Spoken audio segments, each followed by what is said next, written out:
பலோலி அன்பர்களுக்கு வணக்கம். இன்னும் ஒரு பதிவிலே உங்களை சந்திப்பதில் மகிழ்ச்சி.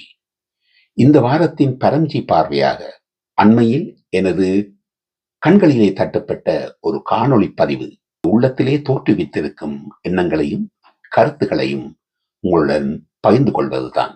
தமிழர்கள் பல நாடுகளில் வாழ்ந்து கொண்டிருக்கின்றார்கள், பல விழாக்களை கொண்டாடி கொண்டிருக்கின்றார்கள். அதில் மொன்றியல் நகரில் வாழுகின்ற இலங்கை தமிழர்கள் ஒரு அணிவகுப்பை ஒழுங்கு செய்திருந்தார்கள். அந்த அணிவகுப்பிலே பல சிறுவர்கள் 15 முதல் 20 வயது வரையில் இருக்கின்ற அந்த சிறுவர்கள் கலந்து கொண்டிருந்தார்கள். அந்த அணிவகுப்பு இலங்கை மண்ணிலே தமிழர்கள் அழிக்கப்படுவதற்கு காரணமாக இருந்த ஆயுத போராட்டத்தை பெருமைப்படுத்துவது போல் காட்சிகள் அமைக்கப்பட்டிருந்தன. இதை பார்த்ததும் எனது மனதிலே வேதனையும் கவலையும் உண்டானது. காரணம் என்னவெனில், அழிவுகளுக்கு காரணமான அந்த போக்கு தொடர்ந்தும் ஏன் மேலை நாடுகளிலே நடைபெறுகின்றது என்பதுதான் எனது உள்ளத்திலே கேள்விக்குறியாக இருக்கின்றது. இது எப்படி உருவானது? இலங்கை சுதந்திரம் அடைந்த காலத்திலே தமிழர்களுக்காக இருந்த ஒரு கட்சி காங்கிரஸ் கட்சி. அந்த கட்சியிலே எஸ்.ஜே.வி. செல்வநாயகம், ஜி.ஜி. பொன்னம்பலம், திருச்செல்வம் போன்ற ஜம்பவான்கள் இருந்தார்கள். ஆனால் பாகிஸ்தான் உருவானது. இந்தியாவிலே மொழி வாரியாக மாநிலங்கள் உருவாகின. இதை பார்த்த தந்தை செல்வா அவர்கள் வடக்கு கிழக்கு பிரதேசத்திலே ஒரு தாயகத்தை உருவாக்க வேண்டும், அதற்கு தான் தந்தையாக இருக்க வேண்டும் என்று கனவு கண்டார். அதை எப்படி செயல்படுத்துவது? அன்றைய காலகட்டத்திலே மலையக தமிழர்களை திருப்ப அனுப்புவது பற்றிய பேச்சுவார்த்தைகள் நடந்து கொண்டிருந்தன. அதை காரணமாக வைத்து தமிழரசு கட்சியை உருவாக்கினார். தமிழரசு கட்சி வடக்கு கிழக்கு பகுதிகளிலே அது தமிழரசு கட்சி, மத்தியிலே அது பெடரல் பார்ட்டி, கூட்டாட்சி. அரசியலில் என்ன வகையான சூழ்ச்சிகள் ஆரம்பித்தார் தமிழரசு கட்சியை. வடக்கு கிழக்கு பகுதிகளிலே தமிழரசு கட்சியை வளர்ப்பதற்கு எடுத்துக்கொண்ட சூட்சுமம் தமிழர்கள் மத்தியிலே உணர்ச்சியை தூண்டிவிடுவது. தமிழர்கள் வீரர்கள், மறவர்கள் நாங்கள் ஆண்ட இடம். யாழ்ப்பாணத்தை சங்கிலியன் ஆண்டான், வன்னியை பண்டார வன்னியன் ஆண்டான் என்ற வகையிலே தமிழ் வெறியை வளர்த்து விடுவது, சிங்கள இனத்தவர்கள் மீது காழ்ப்புணர்வுகளை வரச் செய்வது போன்ற விதத்திலே அவர் அந்த தமிழர்களை ஒன்றுபடுத்தினார். வடக்கு கிழக்கு பகுதிகளிலே தமிழரசு கட்சி பல பாராளுமன்ற உறுப்பினர்களை பெற்றார்கள். நான் 6வது வகுப்பு படித்துக் கொண்டிருந்த காலத்திலே எனக்கு காங்கேசந்துறையிலே அறிமுகமான நண்பன் கிருபானந்தன். அவன் பற்றி நான் ஏற்கனவே சில பதிவுகள் போட்டிருக்கின்றேன், பேபி என்று அழைப்போம். அவன் இந்த தமிழர் தாயகம் பற்றி, தமிழரசு கட்சி பற்றி ஆக்ரோஷமாக பேசுவான். தமிழர்களுக்கு ஏன் ஒரு நாடு வேண்டும் என்று அப்பொழுதே பேசுவான். அவனது வயது எனது வயதை எழுத்த சிறு வயது. பாருங்கள், ஒரு சிறுவன் ஒருவன் இவ்வளவு ஆக்ரோஷமாக தமிழர் தாயகம் பற்றி பேசுவானாக இருந்தால் அவனது உள்ளத்திலே அந்த தமிழ் வெறியை எந்த அளவுக்கு வளர்த்து விட்டிருக்கின்றார்கள் என்பது பற்றி நாங்கள் இன்று உணர்ந்து கொள்ளலாம். ஆனால் நல்ல தகவல்களை நாம் பெற வேண்டும் என்ற எண்ணம் கொண்ட நான் காங்கேசந்துறையில் தேர்தல்கள் வரும்பொழுது எனக்கு நல்ல சந்தர்ப்பம் கிடைத்தது அரசியல் பற்றி அறிந்து கொள்ள.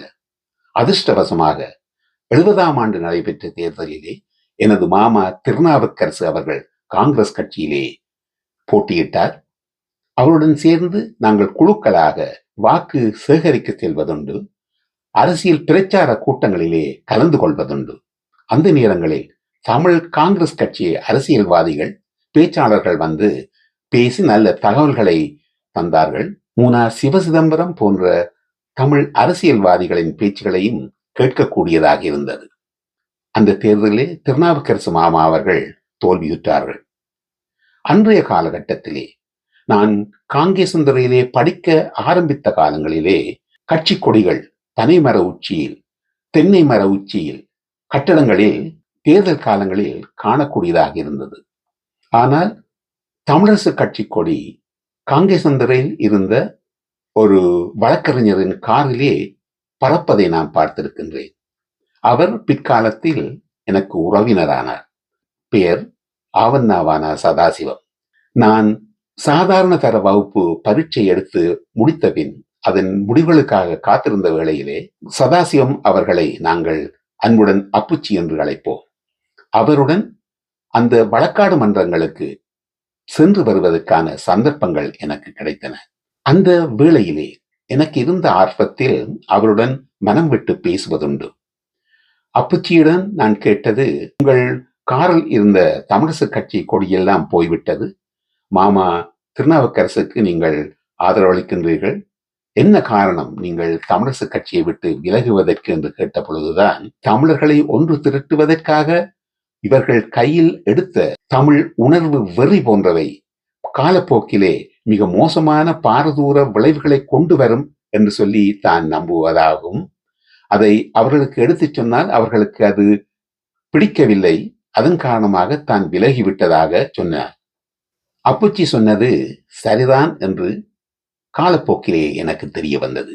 77ஆம் ஆண்டு தமிழர்கள் ஒன்றுபட வேண்டும் என ஆரம்பித்திருந்த தமிழர் விடுதலை கூட்டணியிலே எனது மாமா திருநாவுக்கரசு வட்டுக்கோட்டையிலே போட்டியிட்டார். அவருடன் இணைந்து நாங்கள் வட்டுக்கோட்டை பகுதிகளுக்கு செல்வதுண்டு வாக்கு சேகரிக்க. அதே வேளையிலே பலதரப்பட்ட தமிழரசு, தமிழ் காங்கிரஸ் கட்சி அரசியல்வாதிகள் வந்து மேடையிலே தங்கள் கொள்கைகள் என்ன என்று ஆக்ரோஷமாக பேசுவார்கள். அதிலும் முக்கியமாக அமுதலிங்கம். அந்த தேர்தல் முடிவிலே அவர் எதிர்கட்சி தலைவராக வந்த அந்த பெருமை கூட அவருக்கு கிடைத்தது. ஆனால் தமிழரசு கட்சியை சார்ந்த அரசியல்வாதிகள் வந்து பேசி முடிக்கையிலே அங்கு வந்திருந்த பல இளைஞர்கள் ஆக்ரோஷமாக மேடையில் ஏறி பிளேட்டினால் கையை கீறி ரத்த போட்டு வைப்பார்கள். இதை பார்க்கையில் எனக்கு பயமாக இருந்தது. என்ன இவ்வளவு மோசமாக நாட்டுமிராண்டித்தனமாக இருக்கின்றார்களே என்று எண்ண வைத்தது. காலப்போக்கிலே விடுதலை போராட்டம் ஆரம்பித்த காலத்திலே எனது நண்பன் பேபி கிருபானந்தன் அவர்கள் கூட அதன் ஆரம்பகர்த்தாக்களில் ஒருவராக இருந்தார். அது பற்றி என்னுடன் பேசும் பொழுது நான் விலகிச் சென்றதுண்டு. காரணம், சிறுவர் முதல் பெரியவர் வரை நாங்கள் தமிழர்கள் வீரர்கள் மறவர்கள் என்ற வகையிலே அவர்களது உள்ளத்திலே விஷம் விதைத்து வளர்த்து விட்டதன் பலாபலன்களை நாங்கள் நேரடியாக கண்டோம். ஆயிரக்கணக்கில் தமிழர்கள் கொன்று குவிக்கப்பட்டார்கள். அதன் காரணமாக இன்று மேலைத்தேய நாடுகளில் பலர் இன்னமும் மண்டை கழுவப்பட்ட அதே சித்தாந்தத்தை அடிப்படையாக கொண்டு சுலபமாக பணம் சேகரிக்கும் வழியிலே தொடர்ச்சியாக இந்த இளம் பராயத்தினர் மத்தியிலே இப்படியான வன்மத்தை விதைத்து விடுவது நாங்கள் வீரர்கள் மலர்கள் என்ற வகையிலே நிச்சயமாக மனித குலத்துக்கு மேலும் அழிவுகளை கொண்டு வரும் என்பதை நாங்கள் மனதில் கொள்ள வேண்டும். ஏன் இப்படி தமிழர்கள் இருக்கின்றார்கள் என்று சிந்திக்கையிலே எனது உள்ளத்திலே கிடைக்கும் பதில் என்னவெனில், அரசர்கள் ஆண்ட காலத்தில் அந்த அரச படைகளில் இருந்த கூலிகள் போர்க்களங்களிலே உயிரை கொடுப்பதற்கு தயாராக இருப்பதற்காக நாங்கள் தமிழர்கள் வீரர்கள், தமிழன் என்று சொல்லடா தலை நிமிந்து நில்லடா என்ற வகையிலே அவர்களது மூளைகளை சலவை செய்து தங்கள் சித்தாந்தங்களுக்கு அடிமையாக்கி போர்க்களங்களிலே அவர்கள் உயிரை பலி கொடுப்பதற்கு தயாராக வைத்திருந்த அந்த குணம் இன்று தமிழர்களின் இரத்தத்திலே மரபு அணுக்களிலே தங்கியிருந்து இப்படியான மோசமான செயல்பாடுகளை இந்த 21ஆம் நூற்றாண்டில் நாகரீகம் வளர்ந்துவிட்ட காலத்தில், அதுவும் சாத்வீக முறையிலே போராடி ஒரு நாட்டின் இந்தியாவின் விடுதலையை பெற்று தந்த மகாத்மா காந்தி அவர்கள் வழியில்தான் ஐக்கிய அமெரிக்காவில் கருப்பர்களுக்கான உரிமையை பெறுவதற்கு மார்ட்டின் லூதர் கிங் அவர்கள் பின்பற்றினார். பெருமைப்பட வேண்டிய விடயம். தமிழர்களுக்கு அது தெரியவில்லை. தொடர்ச்சியாக இந்த அழிவு பாதையில் இளைஞர்களை கொண்டு செல்வது கண்டிக்கப்பட வேண்டும். இவர்கள் இப்படி செய்வதன் காரணம், இதன் பிரதிபலன் அவர்களுக்கு தெரியாது அல்லது அது பற்றி அவர்களுக்கு அக்கறை இல்லை. நாங்கள் சிறுவர்களாக இருந்த காலத்திலே எங்களது பெற்றோர்கள் பாடசாலைகளில் எல்லாம் சொர்க்கம் நரகம் பற்றி பாடம் கற்பித்திருக்கின்றார்கள். முக்கியமாக மனிதர்கள் நல்லவர்களாக வாழ வேண்டும் என்பதற்காக அந்த சொர்க்கம் நரகம் பற்றி சொல்லித் தந்தார்கள். சொர்க்கம் என்றால் நாங்கள் இந்த வாழ்க்கையை சிறப்பாக வாழ்ந்தால் சொர்க்கத்துக்கு செல்வோம் என்றும், மிக மோசமான வகையிலே நாங்கள் நடந்து கொண்டோமாக இருந்தால் நரகத்துக்கு செல்வோம் என்று சொல்லி மனதிலே ஒரு பயத்தை வர வைத்து நாங்கள் எல்லோருமே நல்லவர்களாக நடப்பதற்கு வழிவகுத்து தந்தார்கள். ஆனால் பார்க்கையிலே உண்மையிலே சொர்க்கம் நரகம் என்று ஒன்று இருப்பது இந்த மண்ணிலே தான் என்பதை நாங்கள் கண்கூடாக கண்டு கொண்டிருக்கின்றோம். பலர் மிகச் சிறப்பாக வாழ்ந்து கொண்டிருக்கின்றார்கள். பலர் மிக மோசமான முடிவுகளை சந்தித்துக் கொண்டிருக்கின்றார்கள். எனது உள்ளத்திலே கிடைக்கும் பதில் என்னவெனில், ஊழ்வினை பலனாக முற்பிறப்பில் வாழ்க்கையை நல்ல வகையில் வாழ்ந்தவர்கள் இந்த பிறவியிலே வாழ்க்கையை சொர்க்கமாக அனுபவிக்கின்றார்கள். மக்கள் அழிவதற்கு காரணமாக இருந்த பலர் இன்று உலகில் குண்டுகள் வெடித்து சிதறும் இடங்களிலே அந்த ஆன்மாக்கள் பிறக்க வைக்கப்பட்டு தண்டனை கொடுக்கப்படுகின்றார்கள் என்பதை நான் நம்புகின்றேன். அதை நாங்கள் முதலில் மனதில் பதிய வைத்துக் கொள்ள வேண்டும். ஆம், உரிமை பெறத்தான் வேண்டும். ஆனால் இன்றைய காலகட்டத்தில் பல வழிகள் இருக்கின்றன. முதலில் எங்களுக்குள் ஒரு ஒற்றுமை தேவை. அது தமிழர்கள் மத்தியில் இல்லை என்பது அருவருக்க வேண்டிய விடயம். அதை எல்லோரும் உணர்வதும் இல்லை. ஆனால் மனதில் நாங்கள் வைத்துக் கொள்ள வேண்டிய முக்கிய விடயம் என்னவெனில், இஸ்ரேலியர்கள் பலஸ்தீனர்களை இன அழிப்பு செய்கின்றார்கள். அது தடுத்து நிறுத்தப்பட வேண்டும் என்று ஹேகில் இருக்கின்ற சர்வதேச குற்றவியல் நீதிமன்றத்திலே அந்த முடிவு எடுக்கப்பட்டு இஸ்ரேலினை அந்த ஆக்கிரமிப்பை நிறுத்தச் சொல்லுகின்றார்கள். ஆனால் முடியாமல் இருக்கின்றது. ஏன் முடியாமல் இருக்கின்றது? அங்குதான் எங்கள் மனதிலே சரியான பதில் கிடைக்க வேண்டும். அதுதான் இந்த பிரபஞ்சம் எங்களுக்கு வைத்திருக்கும் நரகம். இந்த படத்தில் பிள்ளையை பறிகொடுத்த இந்த தாயின் முகத்தை பாருங்கள். அவரது உள்ளம் என்ன வேதனைப்படும் என்று பாருங்கள். இறந்து போன குழந்தைகளை பாருங்கள். அழிந்துவிட்டு அவர்களது சுற்றார்களையும் பாருங்கள். இவர்களுக்கெல்லாம் ஏன் நடந்தது? நாங்கள் எல்லோரும் நல்ல வசதியாக வாழ்ந்து கொண்டிருக்கையில் இவர்கள் ஏன் இப்படி இவ்வளவு மோசமான அழிவுகளை சந்திக்கின்றார்கள்? எனது உள்ளத்திலே கிடைக்கும் பதில், உலகின் பல பாகங்களில் பல மனிதர்கள் அழிவதற்கு காரணமாக இருந்த காரணத்தினால் இவர்களது ஆன்மாக்களை இப்படியான போர்சூழல் பகுதிகளிலே பிறக்க வைத்து பிரபஞ்சம் இவர்களுக்கு பாடம் எடுத்துக் கொண்டிருக்கின்றது. ஆன்மாக்கள் முத்தி பெற்று அடுத்த பிறப்புகளிலே நல்ல மனிதர்களாக வாழ்வதற்கு பிரபஞ்சம் சந்தர்ப்பம் கொடுத்திருக்கின்றது என்று நான் எண்ணுகின்றேன்.